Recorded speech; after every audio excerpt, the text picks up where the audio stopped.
دیکھیں بلوچستان کے جو حالات ہیں، جس رستے پہ بلوچستان جا رہے ہیں اس ٹائم، یہ تو 1948 سے اس کی بنیاد رکھی گئی تھی۔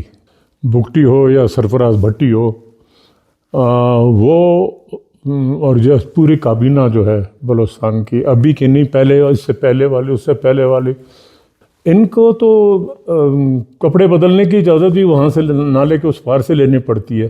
تو یہ بات آپ نہیں کریں کہ جی وہ کرنے والے بلوچ ہیں یا پشتون ہیں، وہ سارے ان کے ماتحت ہیں جو اصل مالک ہیں اس ٹائم پاکستان کے، اور جو 78 ایئر سے حکومت ان کی ہے۔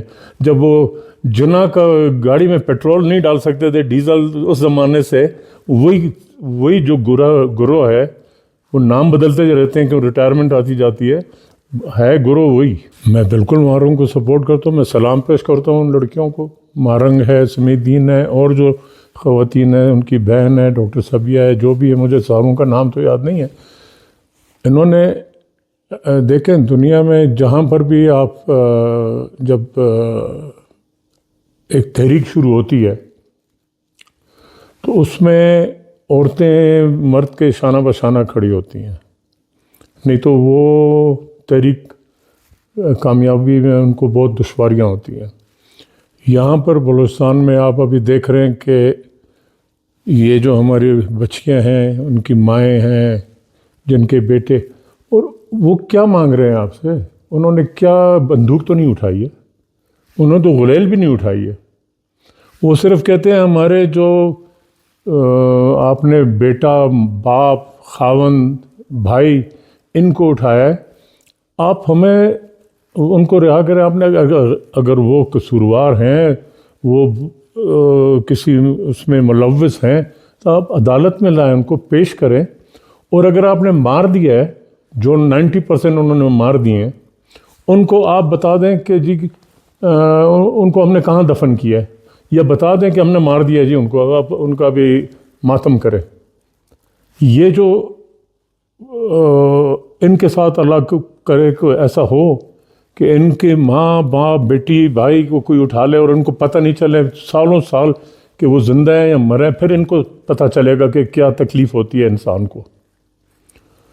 تو مارنگ اور اس کا جو بلوچ یکجہتی کو، ان کو میں سلام پیش کرتا ہوں۔ انہوں نے اپنا جو جد و جہد کیا ہے اور پرامن طریقے سے آئین کے اس کے مطابق کیا ہے، تو آپ ان پر یہ ظلم کر رہے ہیں، اور اتنا ظلم کر رہے ہیں جو انسانیت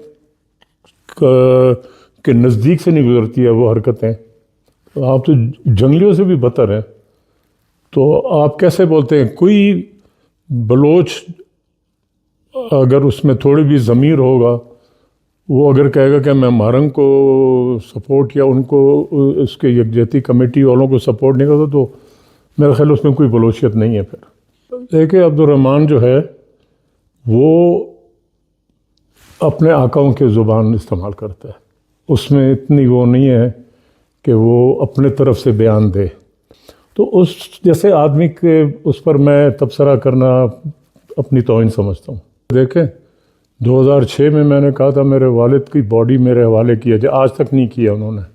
وہ ایک ڈبہ جو دفنایا تھا جس پہ چائنا کے لاک لگائے ہوئے تھے کہ جی اس میں، اور وہ نماز جنازہ جو پڑھایا تھا ملا نے، وہ ملا نے بلوچستان ہائی کورٹ میں آ کر مکر کیا کہ میں نے کوئی چہرہ نہیں دیکھا تھا وہ ڈبے میں، کوئی میرے سے زبردستی ڈی سی نے گواہی دلوائی گئی تھی کہ اس نے مجھے کہا کہ نہیں تم نے بیان دینا ہے کہ میں نے نواب صاحب کا چہرہ دیکھا۔ لاسی صاحب جو تھے، جو ڈی سی تھے، وہ تو اس کے بعد آج تک ان کا پتہ ہی نہیں ہے کہ وہ ہیں کدھر، وہ بھی لاپتہ ہیں۔ ابھی پتہ نہیں اس کو انہوں نے مار کے لسبیلا میں کدھر دفنا دیا، ہمیں نہیں پتہ، یا اس کو ملک سے باہر بھیج دیا، کسی کو نہیں پتہ ہے۔ لیکن یہ کوئی نئی بات نہیں ہے۔ یہ کہتے بھئی اگر وہ لاشیں آپ نے مار دیں، ٹھیک ہے، آپ کہتے ہیں ہم نے مار دیں، آپ ورثہ کو دکھانے میں آپ کو تکلیف کیا ہے؟ وہ آپ نے اس کا اچار بنانا ہے باڈی کا، کیا کرنا ہے آپ نے؟ پھر آپ رات کو جا کے 2:30 بجے 3 بجے آپ جا کے کاسی قبرستان میں دفناتے ہیں اور کہتے ہیں جی ہم نے امانتی دفنایا۔ آپ کون ہوتے ہیں؟ ان کا ایک پیٹرن بن گیا ہے، جب بھی ان پر وار ہوتا ہے یہ 1 دن 2 دن کے بعد 8-10 لاشوں کو دکھا دیتے ہیں. کوئی چپل میں ہوتا ہے، کوئی سلپر میں ہوتا ہے، کوئی بغیر، وہ پہاڑوں پہ لڑ رہا ہے. تو اس قسم کی حرکتیں یہ خود کرتے ہیں. اس پر اپنے طرف سے ان کا خیال ہے کہ ہم پردہ ڈال رہے ہیں، کوئی ان کے بات پر یقین نہیں کرتا ہے. یہ وہ لوگ ہیں جنہوں نے قرآن پہ ہاتھ رکھ کر مکر گئے. تو یہ کل سرفراز ہے یا کوئی اور ہے، اس سے پہلے والے ہیں، کل والے کوئی اور آ جائے گا، سرفراز کو ہٹا کے کسی اور کو لے آئیں گے. یہ 10 قرآن بھی سر پہ رکھ کر، اور ان کے جو حاکم ہیں اصل، ان کے جو کنٹرولرز ہیں، اگر وہ بھی 10 قرآن ہاتھ پہ اٹھا کر سر پہ اٹھا کے لائیں، کسی بلوچ کے ان کا ایک لفظ پر یقین نہیں آئے گا، چاہے وہ 100 کلمہ پڑھے. اچھا، آپ اس قسم کی حرکتیں کریں تو زیادہ گلوریفائی ہو رہے ہیں. وہ اس کو بولے کوئی پہلے جا کے تعلیم حاصل کرے، کوئی یہ اپنے طرف سے پتہ نہیں کون اس کو فیڈ بیک دیتا ہے کہ تم یہ بولو، تم یہ، کیونکہ بولتا تو یہ ان کی زبان ہے، جو وہ اس کو بولتے ہیں وہ طوطے کی طرح یہ اس کو رٹ کے پھر آگے بات کرتے ہیں. مجھے یاد آ رہا ہے میرے والد کے ساتھ میں لاہور میں تھا، آواری ہوٹل میں، تو وہاں پریس والوں سے بات کر رہا تھا والد، کافی پرانی بات ہے. تو اس میں وہ پنجابی میڈیا سے ایک بندے نے سوال پوچھا، بولا بگٹی صاحب اے دسو بلوچ منگدے کی نے؟ میرے باپ نے بولا کہ 50 سال ہو گئے ہیں تم لوگوں کو سمجھاتے ہوئے، تم 50 سال میں نہیں سمجھو تو ابھی خاک سمجھو گے. 78 سال سے پاکستان نے بلوچ کو وہ جو اس کا حق بنتا ہے اس کا 1% بھی دیے، تو پھر وہ کیا کرے؟ اور رستہ کیا ہے اس کے پاس؟ جب آپ میرے کو 78 سال سے میرا استحصال کر رہے ہو، اور میں اگر بولتا ہوں کہ بھائی یہ میرا حصہ دو، میرا باپ تو آئین کے دائرے میں ڈیمانڈ کر رہا تھا، ٹھیک ہے نا. وہ سارے کہتے ہیں کہ جی اکبر بگٹی نے پاکستان کو ووٹ دیا تھا بولو، تو وہ میرے والد نے، میں اس کا بھی کلیریفائی کر دوں، میرے باپ نے خوشی سے ووٹ نہیں دیا تھا. انگریز کی دوغلے پن میں ہم، کیونکہ مری بگٹی ایجنسی جو تھا وہ کلات اسٹیٹ میں نہیں آتا تھا، وہ برٹش بلوچستان کا حصہ تھا. میں نے جوانی میں 18-19 سال کی عمر میں نے اپنے باپ سے پوچھا تھا کہ آپ نے پاکستان کو ووٹ کیوں دیا؟ تو اس نے کہا کہ ہمارے پاس اس ٹائم میرے والد کی عمر 20 سال تھی. انگریز نے 2 آپشن دیے تھے برٹش بلوچستان کو کہ پاکستان میں شامل ہوں یا ہندوستان میں شامل ہوں. تو انہوں نے دونوں نے خط لکھا تھا انگریز کو کہ آپ ہمیں 3rd آپشن دیں اگر ہم کلات اسٹیٹ میں جانا چاہتے ہیں. انگریز نے نہیں دیا. پہلا شیطانی انگریز نے یہاں کیا ہمارے ساتھ. تو پھر چلے ہم پاکستان میں شامل ہو گئے، میرے والد نے ووٹ دیا. پھر میرے والد کے ساتھ کیا کیا آپ لوگوں نے؟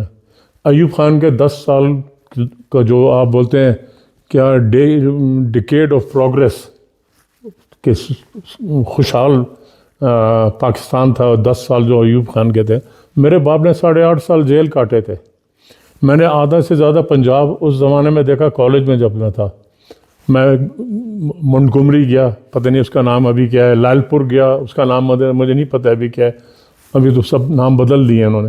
تو ہم جاتے تھے، جب میں کالج جاتا تھا ٹرین سے پشاور، تو رستے میں ہمیں اجازت تھا کہ آپ نے باپ کو ملنا. ملتان جیل، منٹگمری جیل، لال پور جیل، تو یہ سارے شہر ہم نے دیکھے، حیدرآباد جیل، ادھر جہاں جہاں والد کو رکھا تھا ہم وہاں جاتے تھے ملاقات کرنے والے. تو 8.5 سال لمبی عمر ہوتی ہے، ٹھیک ہے نا. تو آپ نے میرے باپ کے ساتھ کیا کیا؟ اتنا آپ لوگوں میں تمیز اور انسانیت نہیں ہے کہ آپ لوگ وہ باڈی میرے حوالے کرتے. وہ نہیں کیا آپ لوگوں نے.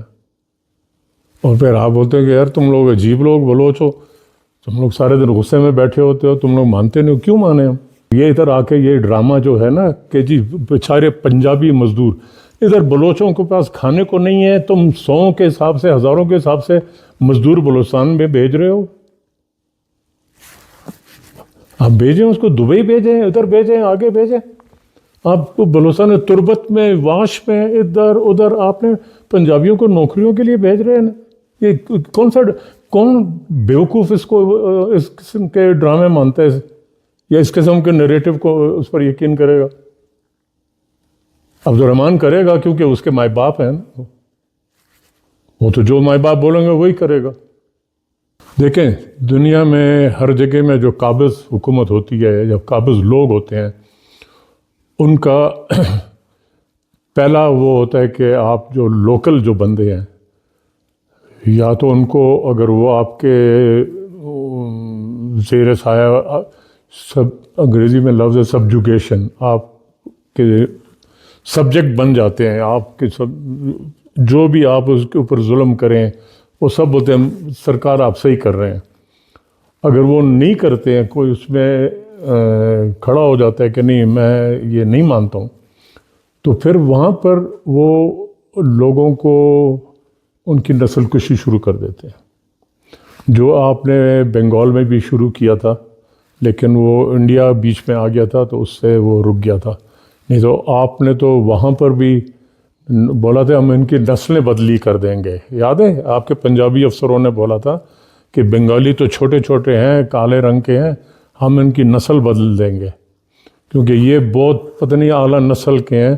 ان سے کوئی پوچھے تمہاری نسل وہاں کہاں تھی جب تم نے مکہ مدینہ میں 1918 میں ترکیوں کو، جو تمہارے مسلمان بھائی تھے، عثمانیہ خلافت کے سپاہی تھے، آپ نے انگریز کے کہنے پر اس پر فائر کیا تھا.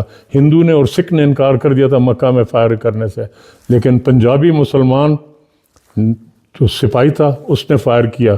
تو یہ آپ کی تاریخ ہے، آپ ہمیں آ کر مت بتائیں.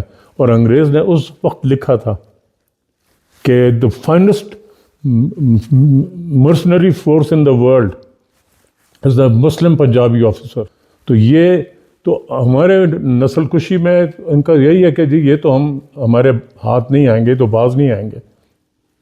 یہ اپنے سرزمین کے لیے جان دینے کے لیے بھی تیار ہے، تو ان کو ختم ہی کر دو. جینوسائیڈ جس کو کہتے ہیں، تو یہ جینوسائیڈ کی طرف جا رہے ہیں، کر رہے ہیں جینوسائیڈ. مجھے یہ نہیں پتہ کہ کس نے پہلے نیوز ریلیز کیا تھا، انڈیا نے کیا تھا، اسرائیل نے کیا تھا، یا کسی اور نے کیا تھا. لیکن میں یہ کہہ رہا ہوں کہ آپ یہ سوال جو ہے یہ جو سابق گورنر ہے بلوچستان کا اویس غنی سے پوچھیں، کیونکہ جب میرے باپ کے اوپر حملہ ہو رہا تھا تو وہ بیٹھا تھا گورنر ہاؤس میں، وہ کہہ رہا تھا کہ 90 ٹرک ہندوستان سے آئے ہیں اکبر بگٹی کے لیے اسلحہ اور پیسہ لے کر، اور پتہ نہیں یہاں سے وہاں تک کہاں سے آ رہے اسلحہ، اس کو سارے روٹس پتہ ہیں. اور وہ منشی کی طرح بیٹھا تھا، حساب کر رہا تھا کہ کتنے ٹرک آئے ہیں. تو ان کو بولیں کہ اپنے کسی بندے کو وہ بتا دے جو ٹریل اس نے ڈھونڈا تھا انڈیا کا اور بلوچستان کا، کہ کہاں سے کنیکٹ ہوتا ہے انڈیا بلوچستان. کوئی تو طریقہ ہوگا، یا تو سمندر سے آ رہے ہیں یا آن لینڈ. تو جو ہمارا آکوپائڈ بلوچ ایریا ہے جو پنجاب میں ہے، ڈیرہ غازی خان راج، یا تو وہاں سے آ رہا ہوگا کیونکہ وہاں سے پھر وہ انڈیا نزدیک پڑتا ہے. تو وہ آپ اویس غنی صاحب سے پوچھیں کہ جی آپ اتنے ماشاءاللہ آپ کو اس وقت پتہ تھا کہ 90 ٹرک آئے ہیں، ان کو نمبر بھی پتہ تھا کہ کتنے ٹرک آئے ہیں اسلحوں کے ساتھ. تو یہ سوال آپ اس سے پوچھیں، ٹریل بتائیں، میپ پر دکھائیں آپ کو کہ جی یہاں سے ٹرک آتا ہے، یہاں پہنچتا ہے، یہاں سے آتا ہے. یا تو رات کو تاریکی میں وہ ایئر ڈراپ کرتے ہیں، آسمان سے گراتے ہیں. یہ آپ ان سے پوچھیں کہ جی آپ بتائیں ہمیں. اور منی ٹریل بھی بتا سکتے ہیں. وہ بلوچ کے ساتھ مذاکرات کرے، سرکار کے ساتھ جو ادھر یہ جو ڈمی سرکار بیٹھی ہے، پپٹس نہیں، ان کے ساتھ تو کوئی بات کرنے کا فائدہ نہیں ہے. وہ جو چھینک آتی ہے تو پہلے پوچھتے ہیں جی ٹیشو کون سا استعمال کروں چھینک سے. یہ تو ان سے کون بات کرا؟ جو ان کے سہولت کار ہیں، سہولت کار بولتے یا ان کے جو باس ہیں ان سے بھی کوئی بات کرنے کو تیار نہیں ہے جب تک کوئی تھرڈ پارٹی گارنٹر نہیں بیٹھے گا. کیونکہ ان کے زبان پر جو ان کے مالک ہیں، ان کے جو حکمرانوں کے حکمران ہیں، ان کی زبان پر بھی کسی کو یقین نہیں ہے، کیونکہ انہوں نے قرآن پہ پہلے زبان دے کر اس سے مکر گئے ہیں. یہ تاریخ کا حصہ ہے، جتنا آپ اس کو جھٹلا نہیں سکتے ہیں. تو اگر ان سے بھی کوئی بات تو ان سے ہی ہوئے گی نا، کیونکہ سٹیک ہولڈر وہ ہیں، حکمران وہ ہیں، قبضہ گیر وہ ہیں. تو آپ نے ان سے اگر بات کرنی ہے تو پہلے یہ بتائیں کہ گارنٹر کون ہوگا. وہ تو کل بات کر کے دوسرے دن مکر جائیں گے، بولے ہم نے تو ایسے بات ہی نہیں کی تھی. جیسے ابھی ڈاکٹر مالک کہتا ہے کہ مجھے بھیجا تھا، وہ میں گیا تھا، فضول بات کرتا ہے کہ جی 90% ہو گیا تھا، بات اگریمنٹ ہو گئی تھی، وہ 10% پر آ کر وہ ادھر آ کے میں آئے تو سارے اسے مکر گئے. کوئی اگریمنٹ نہیں ہوئی تھی، نہ خان صاحب کے ساتھ ہوئی تھی، نہ باقیوں کے ساتھ ہوئی تھی. ہی مارتا ہے اپنا آپ کو وہ کرنے کے لیے کہ جی میں اتنا بڑا سیاسی لیڈر تھا کہ میرے سے ساروں نے بات کی. وہ بھی کمپرومائز ہوا ہے. وہ تو جو پہاڑ والے ہیں اور وہ یہ ہیں، یہ آپس میں طے کریں گے.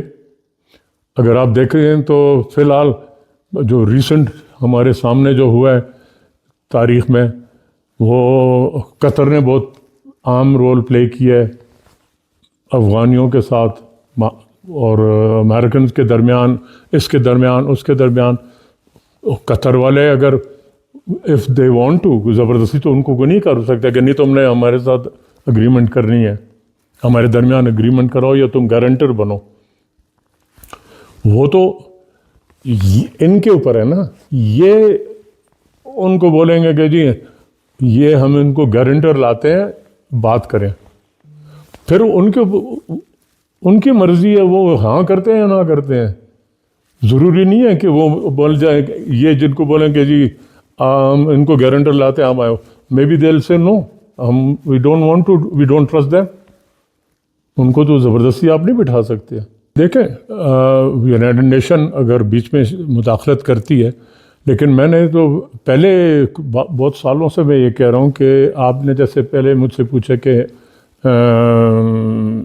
اس کا علاج کیا ہے، تو میں نے پہلے بھی بولا ہے، پریس کانفرنس میں بھی بولا ہے، آپ لوگوں کے ساتھیوں کے ساتھ بھی میں نے بات بولا ہے کہ اگر آپ نے پرامن طریقے سے بلوچستان کا مسئلہ حل کرنا ہے یا کرنا چاہتے ہیں تو سب سے پہلا آپ بلوچستان کا جو صوبائی بارڈر ہے اس کی ری ڈیمارکیشن کریں.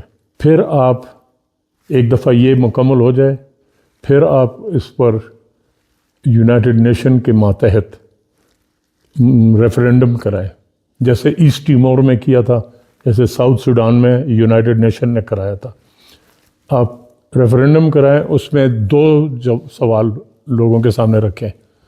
آیا آپ پاکستان کے ساتھ رہنا چاہتے ہیں یا آپ آزاد ملک بنانا چاہتے ہیں؟ جو میجورٹی فیصلہ کرے گی سب کو تسلیم ہوگا. جس طریقے سے حالات چل رہے ہیں تو ہمارے لیے تو اور بھی مشکلات کے دن آ رہے ہیں آگے، لیکن قوموں میں آتی ہیں مشکلات کے دن، آتے ہیں، ان کو فیس کرنا پڑتا ہے. یا آپ جھک جائیں یا آپ کھڑے رہیں. جھکنے میں آسانی ہوتی ہے بعض لوگوں کے لیے، ابھی میں نام نہیں لوں گا. ابھی دوسری بات آپ نے کی کہ سوشل میڈیا، ابھی تو میڈیا سے بھی ہمیں وہ ہے کمپلینٹ ہے، ہمیں شکوہ ہے کہ آپ بھی تو اپنے اوپر سیلف سینسرشپ لگاتے ہیں. تو مہینوں کوئی میرے کو پریس والا بات بھی نہیں کرتا ہے میرے سے. جو بھی ہے، پھیکا ہے یا میٹھا ہے، اس سے ہمارا غرض نہیں ہے نا. ہم تو یہ کہہ رہے ہیں کہ جی ہم جو بولنا چاہتے ہیں ہماری آواز عوام تک نہیں پہنچا سکتے آپ.